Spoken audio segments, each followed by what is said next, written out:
to a one-on-one session with Thought Leader by Seekho. Our today's thought leader is Teesta Saha.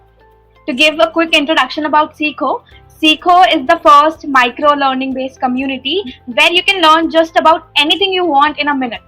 In short, it is a world where knowledge meets seekers. And now, an introduction about today's thought leader, Teesta Saha. Teesta Saha has worked with KPMG as an analyst and she received PPO for the same while interning there. Currently, she is doing MA in economics from Delhi School of Economics and she comes from an army force background and is therefore quite disciplined. Now, I would like to pass on the stage to the thought leader, Teesta, so that you can introduce yourself. So, hello everybody. I think Shefali wrapped it up pretty well.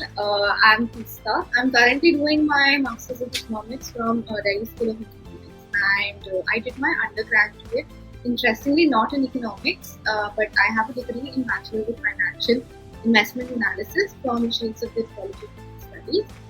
And my hobbies include, so apart from that, my hobbies include music and reading and writing, and I hope to have a great session with all of you. Yeah, same. And also since I am also in CBS currently, so I think we'll be able to do a very good session. Now we'll be moving on to rapid fire. So make sure that you answer these questions in 5 to 6 seconds. Yeah.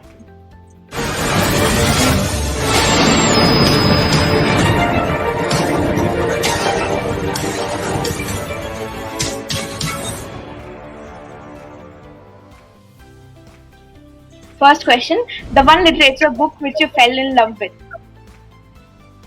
The one literature book. I think it's not a book, but it's a series and it's very criminally underrated. I would have to say His Dark Materials. If you haven't read it, go ahead and read it. I'll guarantee you'll enjoy it.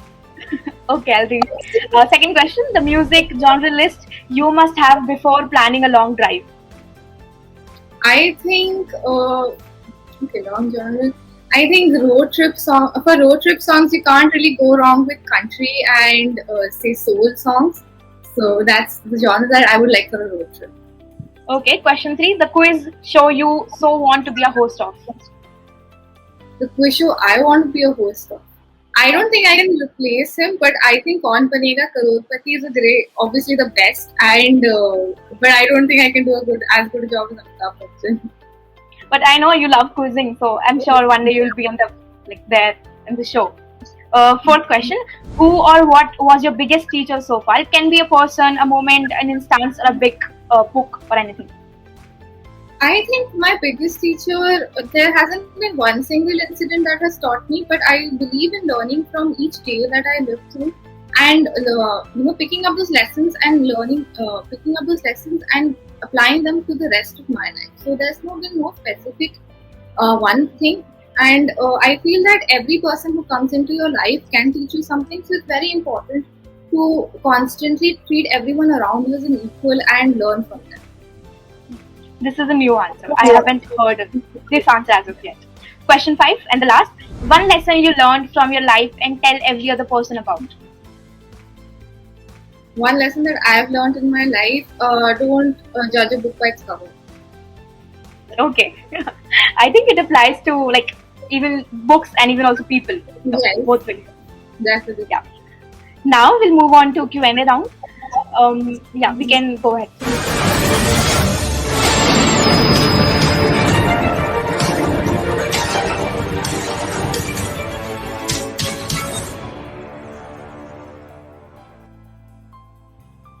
These are going to be some serious questions.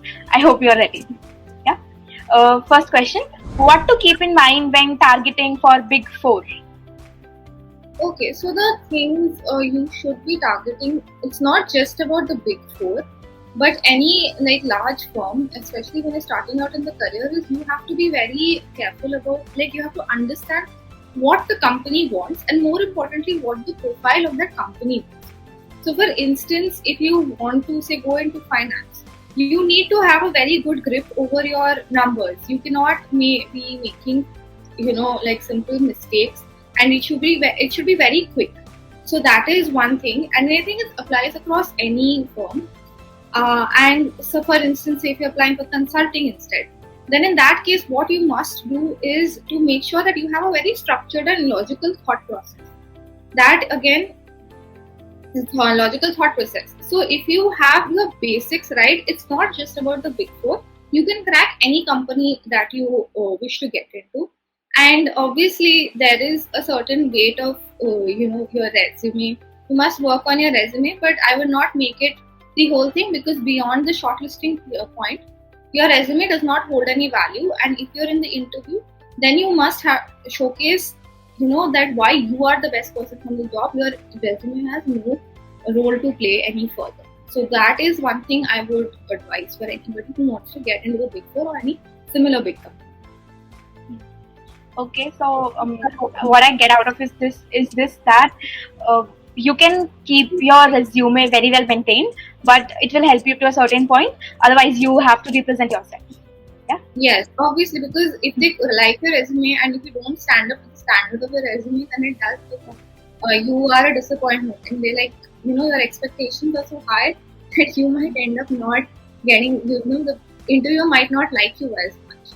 So, and obviously the basics of the job, what kind of job you have to what kind of job you're applying for is also really important, because it's not just about getting into the company. It's also about how much you like the work over there.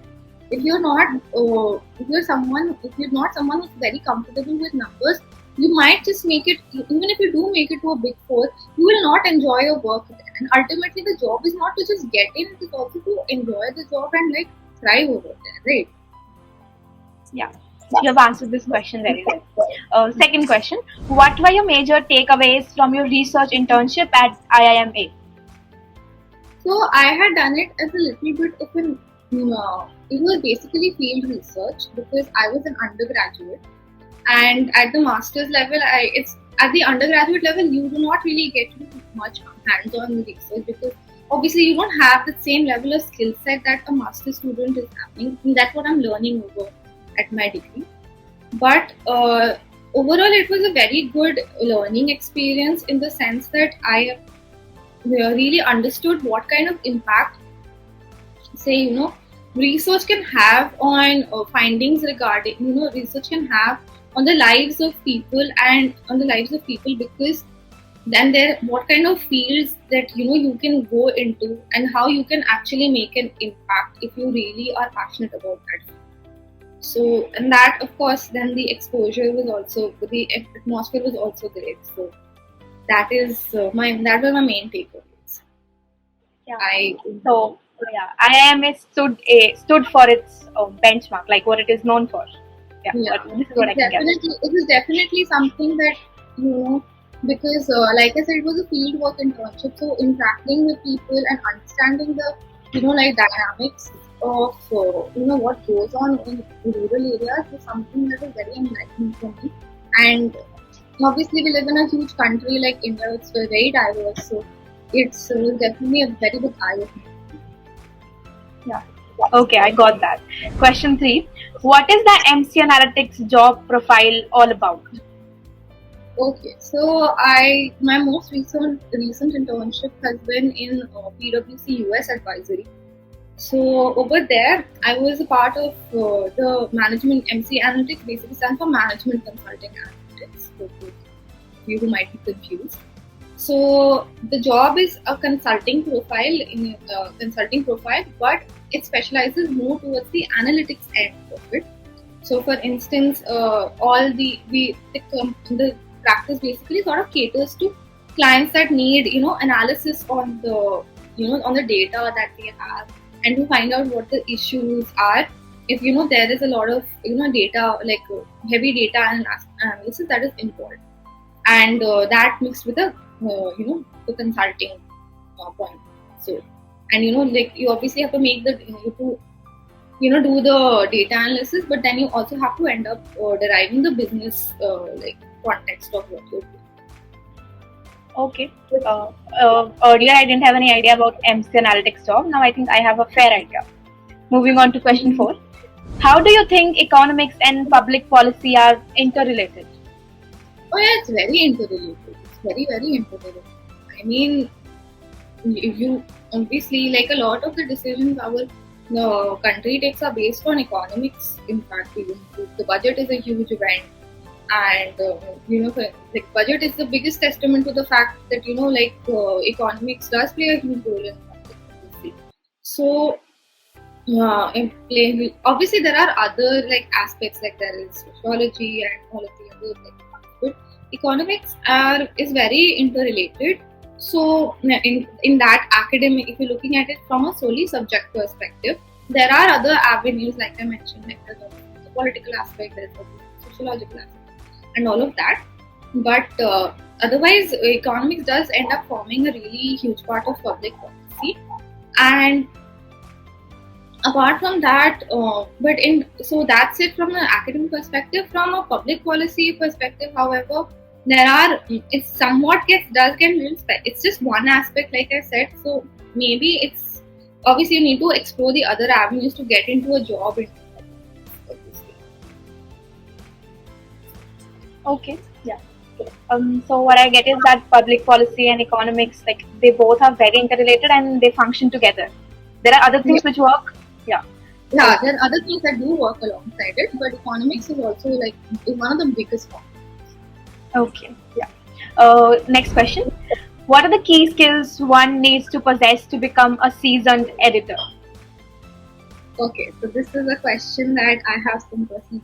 I founded the college newspaper, which Shefali is also a part of, and I'm going to say I'm seasoned, frankly, but even my tenure with the CBS, like with my college newspaper, the CBS Post, was to understand that newspapers just don't exist because newspaper. What is the prime thing about news? One of the main things about newspapers that a lot of us don't tend to realize is the fact that it involves a sense of community. So if you have a newspaper, if you constantly read about something, if you constantly reading about say issues in your country, in your local daily newspaper, it ties you to the problems. You keep thinking, right, that we have this problem area, that problem area, and that makes you a lot more.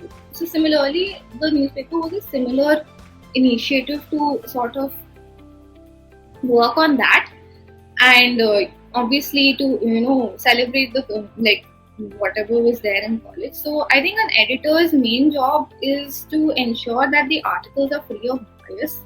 Firstly, to not take any side when you are reporting something, and have a fair and unbiased view and report things as they are. It was a huge jump, and that's all. Like it's obviously a huge jump, but it's a huge jump, but I do think that it was a very enlightening experience, and yeah, I think that's it.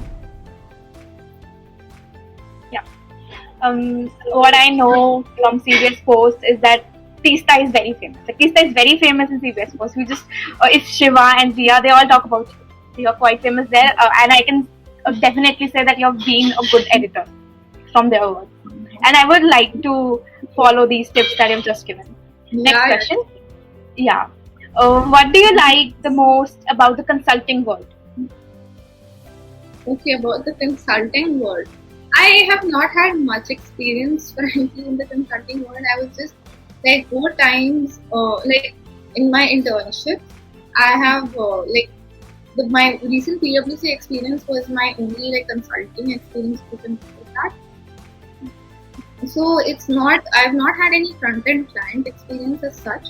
But over there, what I really liked about the tenure is that that is always there are new problems to be solved and new challenges each time, and you don't know what's going to happen next, which initially might seem like a huge like a problem, like why do I have to there's always so much to learn and this curve and all of that, but over a period of time you learn so much, and you're never bored with your job. I think that is a really important thing that everyone should look at when they're doing that. They should not get bored by the job that they're doing, or feel like their work has no impact. In consulting, that is not the case. The work you do will always have like if you do your job well, the work you do will have an impact. So yeah. That's what I Okay, like. so future being unpredictable and uncertain is the good thing about consulting. Yeah, obviously, like you must. If you keep doing the same thing over and over again, it does get boring. Yeah. Okay. So consulting is an escape for people who keep on doing same things over and over again. Yeah, I get Yeah. this idea. And it's obviously about the problem solving aspect as well. So anyone who really likes to solve problems, like consulting is basically problem solving at its core. So if you are someone who really likes to solve problems, then consulting really is the tool. Okay. So problem solving attitude will make you better in Yeah. consulting. Yeah. Okay. Our seventh question: how can one make such a diverse profile? Like, how should one prepare their CV? Okay. Very interesting question. I think, first of all, I think it's a huge thing that first of all, don't go in with the mentality that I want to build a CV, because I am not a believer in the fact that everybody should try to trying to build their CV, because you just end up doing things that no one end up doing things that you have no interest in, just for the sake that you think it's gonna look good on your resume, and that is the worst thing you can do. Everybody has a different personality, everybody has their own interests and likes, and if you are passionate about those interests, you will find ways to express them. You will work upon them, and you will work hard. You will find ways to express these things. Like for instance, I remember this post that like a LinkedIn post that I read recently, that this was about a person's Rhodes Scholarship interview, and he said, the committee asked him as to why don't you have any social experience, and like social service experience. So he's like, and the Rhodes Scholarship does put a lot of emphasis on social. So he replied saying that, I don't think if social service is not just about the fact that I've opened up an NGO, or I've done help like say done charity or things like that, but if it's more about the fact that you've gone out of your way to help people, other people around you, and the things that you do in your day-to-day life. So that is more important, and he did end up getting it. So the point I'm trying to make is that it's not about just having that thing on your CV that I did NGO. If that is not your like an inherent quality of you, don't do it. If it's not something that interests you, don't do it. You should be doing things you're interested at, and you like. In fact, in consulting and in most like CVs, what they end up looking for is something called a spike. So what a spike basically means is you have something that you're exceptionally good at. Like either you're a great sports person, or you've been you played in a band or something. You played in a band, or you've been like a published writer. Something you're exceptionally good at, and that is that if you understand it logically, it never happen if you keep following these things that I have to go to say social service, or have to do this internship, and go ahead in that fashion. So like I would suggest you avoid that. Instead, focus on what you're doing. Focus on honing the things that you're good at to build your CV, because that will like set you apart and differentiate you from the rest of the crowd. And obviously be open to exploring as well. Don't just like shut in yourself. Explore things, but don't like push yourself to do things that everybody else is doing just because they're doing. Okay. Don't fall into this rat race just Yes. because something looks good on your CV. It's so counterintuitive that like for CV you have to like fight against the rat race, but if you think about it, that is the case. Do what you're good at, and if you're good enough at it, it will cause that spike in your CV, and people will automatically like notice you. Yeah. Okay. So I'm yet to prepare my CV, I think, and I'll focus on this more on this. Yeah. Next question: some tips to have a good hold on finance. Okay. Hold on finance. So I think what you should be doing is, again, like I mentioned initially, numbers are very important. you have to be very good with your maths. If our career in finance is no place for someone who doesn't like it, then you are like no, totally. And obviously there is a lot of again, like consulting, there is a lot of the cross sectional, like there's a lot of things happening across sectors, so you must understand how they translate into the bigger picture. That is what I learned from my time in valuations, because even say, for instance, if the government say passes some law, how will this affect the valuation of a company in that sector? So you must have a good like overall knowledge of what is going on around you. That is also something that is really important when it comes to finance. So I think these two things are really important: a good grip over numbers and like knowledge of what's going on around. Okay, so you have answered this question quite like in a concise manner, and I think our audience will benefit from your tips. Yeah. Next question: how should one prepare for the UJAT? Okay, my story with UJAT is very interesting because I did not take coaching. I did not take coaching. I had prepared after my 12th. So I think it is like any. So the main thing you should be looking at UJAT is obviously understanding what portions you're strong at, and I believe that if you prepared your 12th boards material well, like you've done your maths and your English really well, then JAT should not be a big problem for you to crack if you're expecting say around 96-97%. I think one big thing you must like two things. Other things I would suggest is obviously the general knowledge section. You must keep reading and learn, because that also is tested. And the most importantly is time management, because it is a long paper, and even say couple of like 2-3 questions can make or break the difference. So I would suggest a lot of mocks to go about it, but I would suggest a lot of mocks to go about it. But yeah, so basically 3 things: keep your bases strong, number 2 keep update yourself updated, and number 3 is to make sure you're focusing on your time management. But let's say if somebody wants to take coaching, then like can they take this path? Yeah, definitely. I think most of my batch at CBS, and even you must have. Yeah. Like my batch, everyone must have taken coaching. Yeah. So from what I've heard, it definitely does help, and it does help. There are a lot of coaching institutes that do offer coaching for the same. So it's just a period of after your boards, people join mostly, and a good preparation span of around 2 to 4 months should be sufficient for you to crack the exam, provided your basics are in place. Okay. Currently, I have many like friends who are applying for UJAT and who want to be in CBS. So I'll ask them to like focus on their goal, like focus on the maths they're doing, the English they're doing, and the rest is all just time management. Okay. Last question. So we'll end the session after this. What is the one career advice you got and would like to share with freshers? Never ever,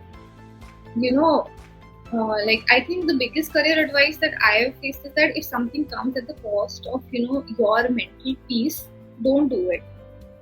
You may think at that point of time like it is such a huge deal, and you wish you might seem like the end of the world to you, but most cases I tell you it's not. You can definitely recover and bounce back if you want to. So just don't keep creating things like it's a make or break situation. Just keep following what you like, follow your heart, and keep your goals in have that goal and work towards it. And don't get stressed out about certain things that may happen along the way, because so that's the thing. Nothing is more important than your mental peace. So that is the one advice that I have. Something isn't making you happy, you shouldn't be happy. That won't make you don't make you happy in the short term, or won't make you happy in the long term. Don't do it. Choosing mental peace over anything else. Yes.